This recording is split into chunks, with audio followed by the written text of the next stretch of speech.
तरावी की नमाज मैंने अपने घर पर अपने परिवार को पढ़ाई।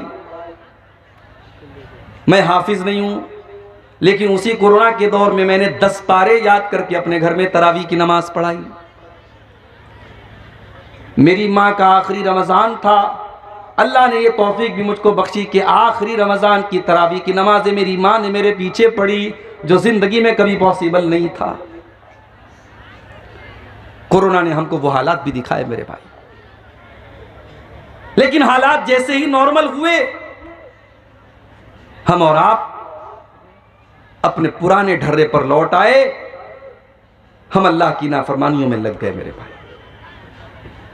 जिना के अड्डे आबाद हो गए। दिल्ली के अंदर जब लॉकडाउन खुला तो सबसे पहले शराब की दुकानों पर लाइन लग गई। गौर करो कि आज का इंसान इतनी बड़ी बड़ी मुसीबतों को देखने के बाद भी ये इंसान कितना कठोर हो चुका है, कितना संग दिल हो चुका है, इसका दिल कितना पत्थर हो चुका है कि ये अल्लाह की तरफ रुजू नहीं करना चाहता, ये अल्लाह की तरफ लौटना नहीं चाहता, ये तौबा करना नहीं चाहता, ये अपने पापों को छोड़ना नहीं चाहता। मेरे प्यारे साथियों, कुरान का पहला पारा उठाओ। अल्लाह ने यहूदियों का तज़किरा करते हुए फरमाया, तुम कसत कुलूबुकुम मिन बादि ज़ालिका फहिय कल हिजारति औ अशद्दु कसवा। ऐ यहूदियों, तुमने अल्लाह की इतनी नाफरमानी की, तुमने इतने पाप किए, तुमने इतने गुनाह किए कि तुम्हारे दिल तो पत्थरों से भी ज्यादा कठोर हो गए, तुम्हारे दिल तो पत्थरों से भी ज्यादा सख्त हो गए। व इन्न मिनल हिजारति लमा यतफज्जरु मिनहुल अनहार।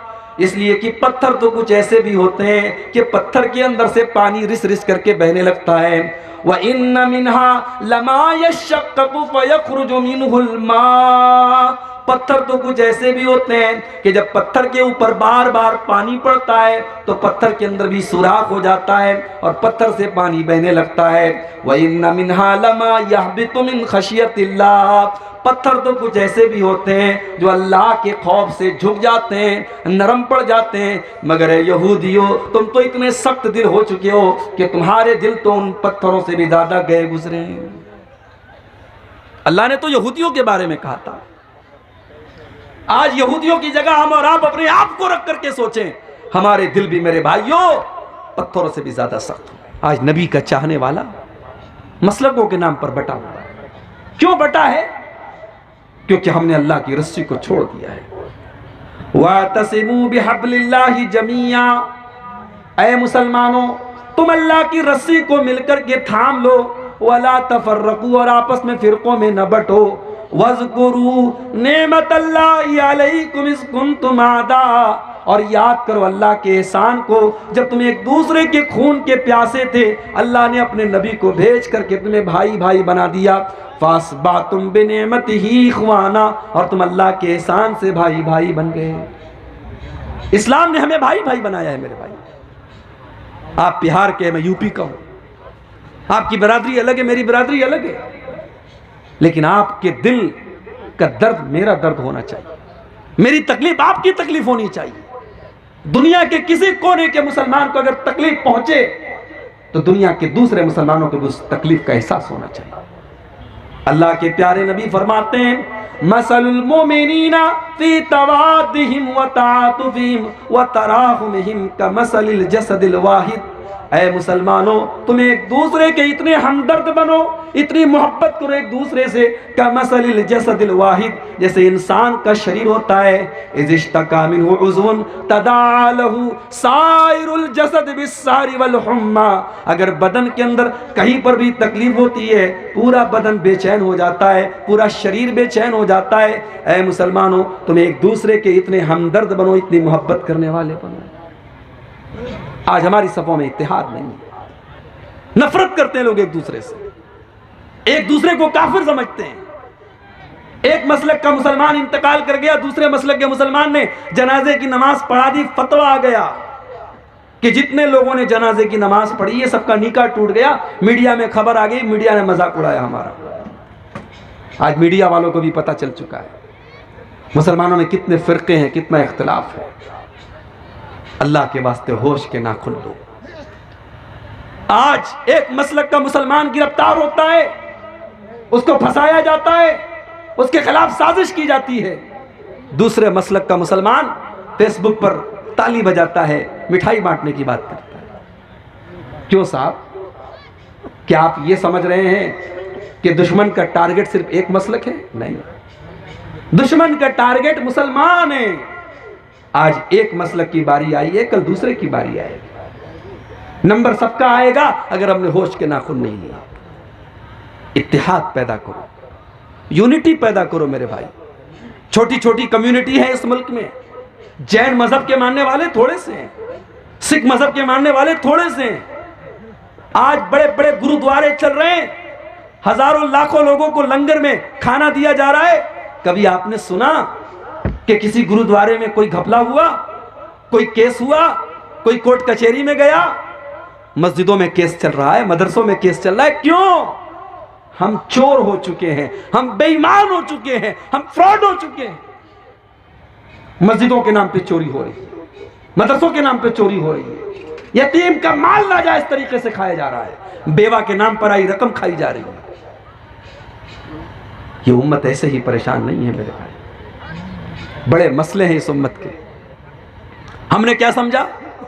दाढ़ी रख ली, नमाजी हो गए, माथे पर सजदे का निशान है, दीनदार हो गए। बहुत अच्छी बात है, नमाज बहुत जरूरी है, दाढ़ी भी बहुत जरूरी है, सजदे का निशान है, बहुत अच्छी बात है। मगर माफ कीजिए, ये सारी चीजें काफी नहीं है। आपका अखलाक कैसा है, आपका बिहेवियर कैसा है? पड़ोसी को तकलीफ तो नहीं पहुंचा रहे आप?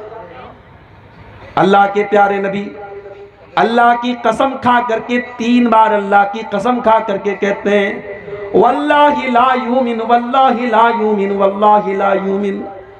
अल्लाह की कसम, वो मोमिन नहीं, वो मोमिन नहीं, वो मोमिन नहीं।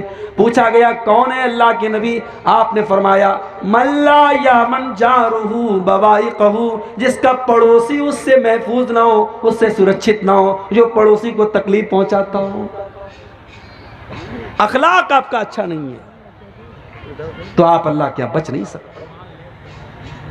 कयामत का दिन होगा, अल्लाह के तराजू पर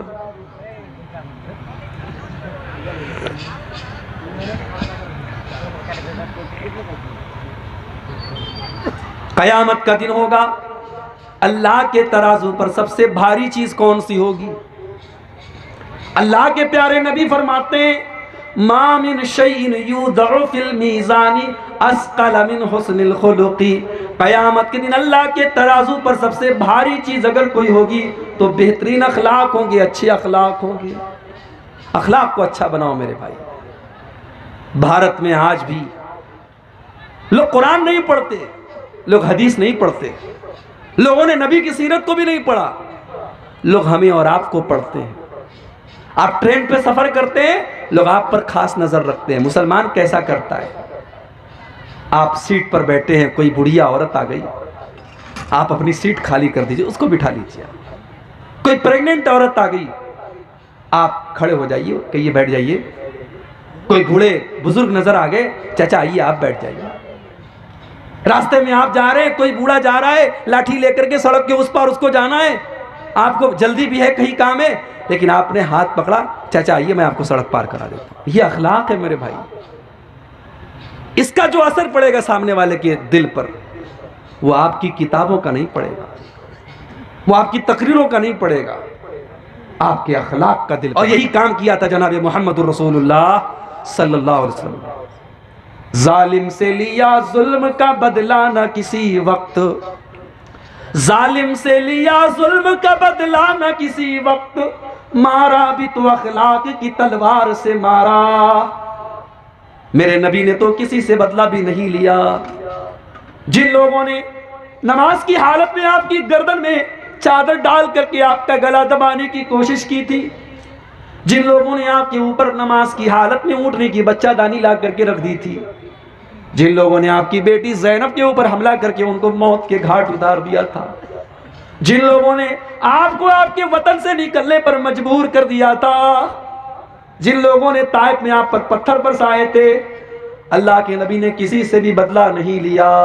और जब बदला लेने का मौका आया, मक्का वाले लाइन से आपके सामने खड़े हैं, आप बदला ले सकते हैं, आप सबकी गर्दन मार सकते हैं। आपने फरमाया ला तसरीबा अलैकुम अल-यौम इज़हबू अंतुम तुलका, ऐ मक्का वालों जाओ तुम सबके सब आजाद हो, मुहम्मदुर रसूलुल्लाह किसी से इंतकाम न लेंगे, किसी से बदला नहीं लेंगे।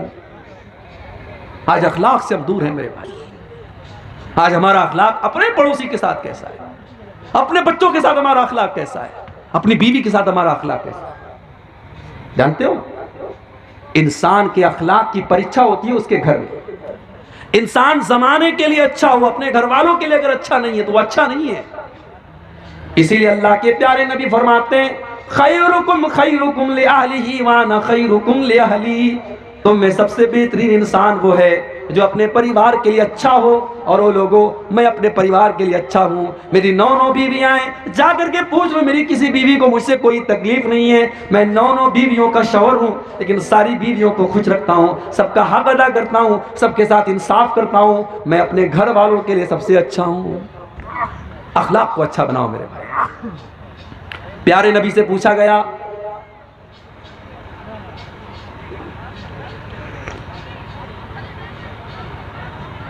अल्लाह के प्यारे नबी से पूछा गया अय अल्लाह के नबी जन्नत में कौन सी चीज सबसे ज्यादा लेकर के जाएगी। अल्लाह के प्यारे नबी ने फरमाया हुस्नुल खुलुकी, अच्छा अखलाक अपने अंदर पैदा कर लो। अच्छा अखलाक सबसे ज्यादा जन्नत में लेकर के जाएगा। पूछा गया अल्लाह के नबी सबसे ज्यादा जहन्नम के अंदर कौन सी चीज लेकर के जाएगी। आपने फरमाया अल फमु वल फर्जु, जुबान लेकर के जाएगी और शर्मगाह लेकर के जाएगी। जुबान की हिफाजत करो, गाली ना दो, इससे किसी को की ग़ीबत ना करो, किसी की चुगली ना करो, किसी पर बहतान ना लगाओ, और शर्मगाह की हिफाजत करो। जुबान और शर्मगाह ये 2 चीजें इंसान को जहन्नम में लेकर के जाएंगे। आज ये उम्मत अखलाक से भी दूर है। इस उम्मत का नौजवान आज मुख्तलिफ बुराइयों में पड़ा हुआ है। इस नौजवान को पता ही नहीं कि उसकी जवानी की क्या अहमियत है। बेचारा नमाज नहीं पढ़ता है, क्या सोचता है अरे जब बूढ़े हो जाएंगे डंडा लेके चलने लगेंगे, लाठी लेके चलने लगेंगे, नमाज भी पढ़ने लगेंगे। मेरे प्यारे साथियों क्या गारंटी है इस बात की आपके 50 साल के होने तक आप जिंदा रहेंगे, इस बात की क्या गारंटी है। इलाहाबाद की सरजमीन है यूपी के अंदर, 1 साल पहले मेरा प्रोग्राम था। डॉक्टर मोहसिन नाम का एक नौजवान मेरे पास आता है, खूबसूरत 20-22 साल का नौजवान है, मेरे पास आता है, मुझसे बातें करता है, मेरा मोबाइल नंबर भी लेता है, अपना मोबाइल नंबर भी देता है, मेरे साथ सेल्फी भी लेता है, फेसबुक के ऊपर उस सेल्फी को डालता भी है। और अभी 1 महीना पहले खबर आती है डॉक्टर मोहसिन को डेंगू हो गया है, उसके हक में दुआ कीजिए। और 2-4 रोज के बाद फेसबुक के ऊपर खबर आती है डॉक्टर मोहसिन का इंतकाल हो गया, अब इस दुनिया में नहीं है। मेरे प्यारे साथियों मौत आपसे पूछ करके तो नहीं आएगी। मौत को इससे कोई मतलब नहीं कि आपके बच्चों को आपकी कितनी जरूरत है, आपके परिवार को आपकी कितनी जरूरत है, आपके माँ बाप को आपसे कितनी उम्मीदें हैं, आपने मकान बनाया कि नहीं बनाया, आपको नौकरी मिली कि नहीं मिली। मौत तो आएगी और अपना काम करके चली जाएगी। ओ लोगों इस जवानी की कदर कर लो, इस जवानी को अल्लाह की रजा के लिए गुजारो, इस जवानी में अल्लाह को खुश कर लो। नमाज की पाबंदी जवानी में करो, अपने चेहरे को दाढ़ी से जवानी में सजा लो, अपने माथे को सजदे के निशान से जवानी सजा लो। अल्लाह के प्यारे नबी फरमाते हैं इग़तनिम खमसन क़ब्ल खमसिन, ओ लोगों 5 चीजों की कदर करो, 5 चीजों की वैल्यू को समझो, 5 चीजों के आने के पहले। शबाबक क़ब्ल हरमिक, अपनी जवानी की कदर करो अपने बुढ़ापे के आने के पहले। व सेहतक क़ब्ल सकमिक, अपनी तंदुरुस्ती की कदर करो अपने बीमार होने के पहले। व गिनाक क़ब्ल फ़क़्रिक, अपनी दौलत की कदर करो गरीब होने के पहले। व फ़रागक क़ब्ल शुग़लिक, अपने टाइम की कदर करो इसके पहले कि तुम बिजी हो जाओ। व हयातक क़ब्ल मौतिक, और अपनी जिंदगी की कदर करो इसके पहले कि तुमको मौत आ जाए। कदर करो अपनी जवानी। जवानी का सजदा, जवानी की इबादत अल्लाह को बहुत पसंद है। कल क़यामत का दिन होगा, अल्लाह की बारगाह में कोई भी गर्मी से बचने वाला नहीं होगा। सूरज 1 मील की दूरी पर होगा। अल्लाह ताला अपने कुछ खुशनसीब बंदों को अपने अर्श का साया देगा। उन खुशनसीब बंदों में मेरे नौजवान साथियों आप भी रहेंगे। शर्त क्या है? शर्त बस एक है, वशाबुन नशा फी इबादतिल्लाह। वो नौजवान जिसने अपनी जवानी को मनमाने तरीके से नहीं गुजारा होगा, जिसने अपनी जवानी में अल्लाह की इबादत की होगी, जिसने जवानी में नमाज की पाबंदी की होगी, जिसने जवानी को मस्तानी नहीं बनाया होगा, जिसने जवानी को ज़िनाकारी से बचाया होगा, जिसने जवानी में अपने आप को शराब से बचाया होगा, जिसने जवानी में अपने आप को नशे से बचाया होगा, जिसने जवानी में अपने आप को इश्क और मोहब्बत के चक्कर से बचाया होगा, उस नौजवान लड़की और लड़के को अल्लाह ताला क़यामत के दिन अपने अर्श का साया देगा, जिसने अपनी जवानी की हिफाजत की होगी। और आखिरी बात, इस उम्मत की प्रॉब्लम की एक बहुत बड़ी वजह यह भी है मेरे भाई, इस उम्मत की औरतों का बिगाड़। मेरी माँ बहनों, आपको यह समझना पड़ेगा कि आपकी जिम्मेदारी मर्दों से ज्यादा है। एक लड़का अगर बिगड़ा तो एक इंसान बिगड़ा, एक औरत अगर गलत रास्ते पर गई तो एक पूरा परिवार गलत रास्ते पर जाएगा। औरत माँ भी है, औरत बहन भी है, औरत बेटी भी है, औरत बीवी भी है। इसीलिए औरत की तरबियत पर खास तौर से शरीयत ने तवज्जो दी है। अगर औरत माँ है, इस्लाम ये कहता है उसके कदमों के नीचे जन्नत है। औरत अगर बेटी है, अल्लाह के नबी कहते हैं उसकी परवरिश करो तुम जन्नत में चले जाओगे। औरत अगर बीवी है, अल्लाह के नबी फरमाते तुम्हें सुकून पहुंचाती है। ओ मेरी प्यारी माँ बहनों, ज्यादा कुछ नहीं करना है, बस 4 काम कर लो, कामयाब हो जाओगी। सिर्फ 4 काम करो। औरत को 4 काम कर ले, कामयाब है वो। अय्युम अमरातिन सल्लत खम्सहा व सामत शारहा व अतात ज़ौजहा व अहसनत फरजहा। जो औरत 5 टाइम की नमाज की पाबंदी करे। मेरी प्यारी माँ बहनों, आज कितनी औरतें जो नमाज की पाबंदी नहीं करती हैं, और जब उनसे कहा जाता है तुम नमाज क्यों नहीं पढ़ती हो, कहती हैं मौली साहब छोटा बच्चा है, पेशाब कर देता है, कपड़े पाक नहीं रहते, कपड़े साफ नहीं रहते। और मेरी प्यारी माँ बहनों, क्या हजरत फातिमा ने बच्चे नहीं पाले थे? क्या हजरत खदीजा ने बच्चे नहीं पाले थे? क्या सहाबियात ने बच्चे नहीं पाले थे? उस जमाने में तो पैम्पर भी नहीं था, उस जमाने में तो इतनी तरक्की भी नहीं थी। आज तो अल्लाह ताला ने बहुत आसानियों से आपको नवाजा है। नमाज छोड़ने के बहाने तलाश न करो। अय्युम अमरातिन सल्लत खम्सहा, जो औरत 5 टाइम की नमाज की पाबंदी करे, वह सामत शारहा, और रमजान का रोजा रखे, वह अतात ज़ौजहा, और शादी के बाद अपने शौहर की इताअत करे। शौहर की इताअत करे, शौहर की सही बात माने, गलत बात नहीं मानना है, सही बात और शौहर की माने। वह आसनत फरजहा, और चौथा काम ये करे कि अपनी आबरू की हिफाजत करे। जानते हो, कपड़ा जितना सफेद होता है उस पर मैल उतना जल्दी चढ़ता है। जैसे ये कपड़ा मैं पहने हूं, ये हरे कलर का कपड़ा है, मैला भी हो जाएगा पता नहीं चलेगा। ये वाइट होता बहुत जल्दी मैला हो जाता है। औरत का कैरेक्टर भी सफेद कपड़े की तरह है।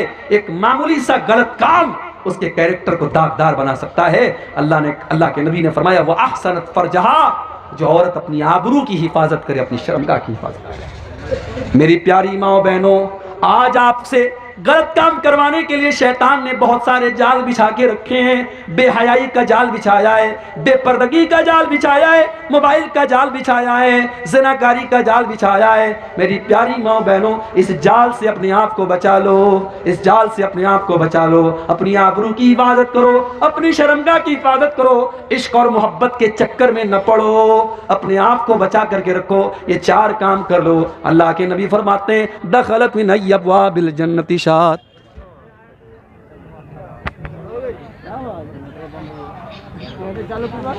क्या हुआ?